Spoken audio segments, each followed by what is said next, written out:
لا لا لا لا لا لا لا لا لا.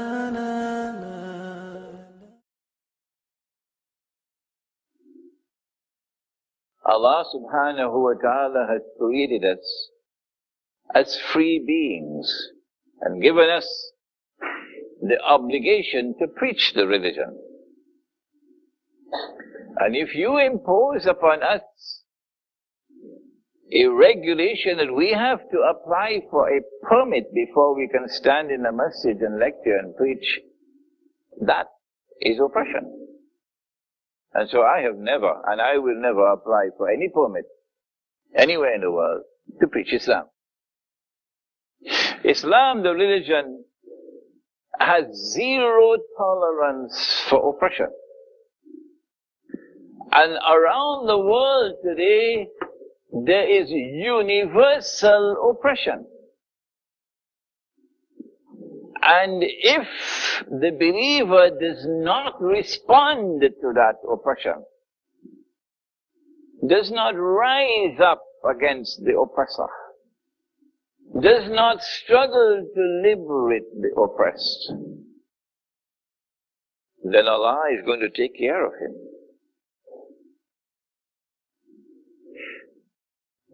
Now the second verse that I'm going to quote tonight. The first one was from Surah Al-Isra. The second one is also from Surah Al-Isra. What is the price we pay? When the universal oppression and we do not do what the Egyptian people did, and we do not do what the Tunisian people did, rising up against the oppressor. If we don't do that, what is the price we'll pay? In Surah Al-Isra, Allah subhanahu wa ta'ala speaks and He says, وَإِن مِّن قَرْيَةٍ إِلَّا نَحْنُ مُهْلِكُوهَا قَبْلَ يَوْمِ الْقِيَامَةِ أَوْ مُعَذِّبُوهَا عَذَابًا شَدِيدًا كَانَ ذَلِكَ فِي الْكِتَابِ مَسْطُورًا. And not a single city or town will escape. None will escape. But Allah is going to destroy them all before the last day. Allah will destroy every town and every city before the last day. This is the Quran. And those which escape destruction will be punished with terrible punishment. Why? Because the cities today are the centers of oppression, of godlessness, of decadence.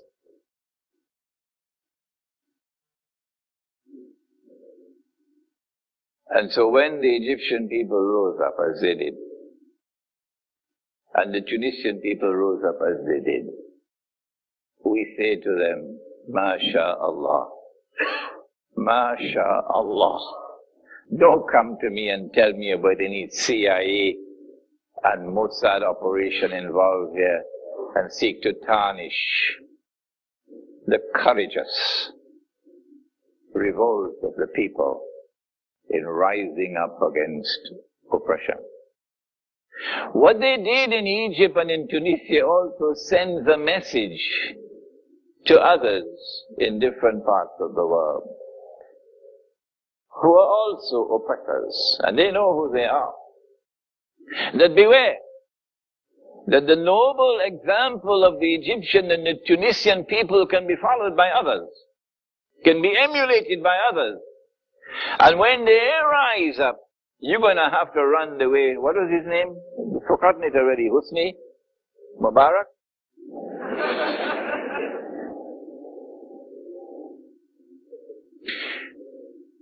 And so we begin the lecture by commending the courage of the Egyptian masses and the Tunisian masses, and to strongly resist any effort to tarnish the courageous action with any kind of spurious analysis.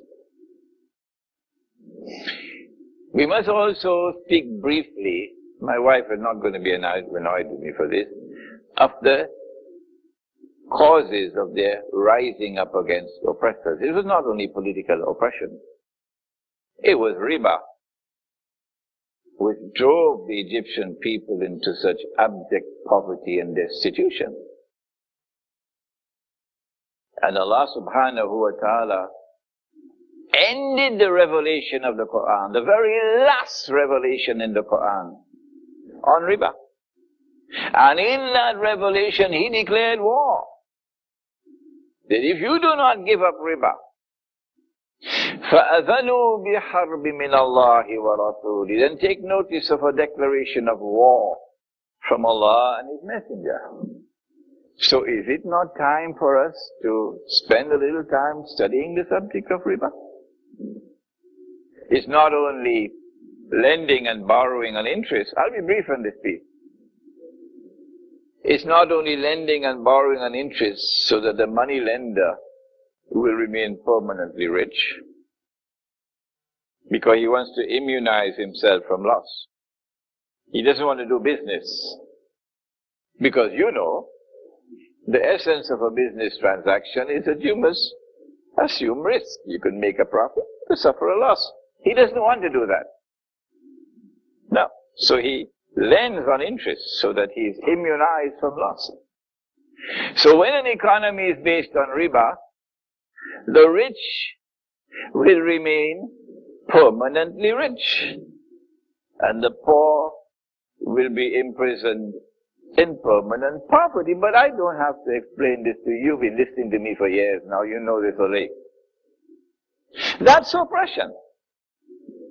When the rich are permanently rich and the poor are imprisoned in permanent poverty forever and ever, that's oppression. And the Prophet ﷺ said, whether riba is big or small, it will end in destitution. So when it reaches that state that Haiti had reached and Egypt had reached, eventually the masses are going to rise up.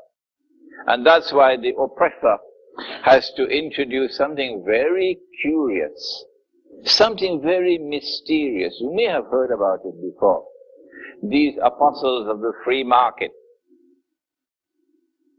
they introduce something called minimum wage legislation. They have no shame. Absolutely no shame. On the one hand, they say the market must be free. And on the other hand, they bring price control. When Muhammad ﷺ prohibited, they don't even know that. But sometimes the money lender lends you money on interest not only because he wants to remain permanently rich at your expense, but secondly, because he wants to enslave you. That's why he lends you money on interest.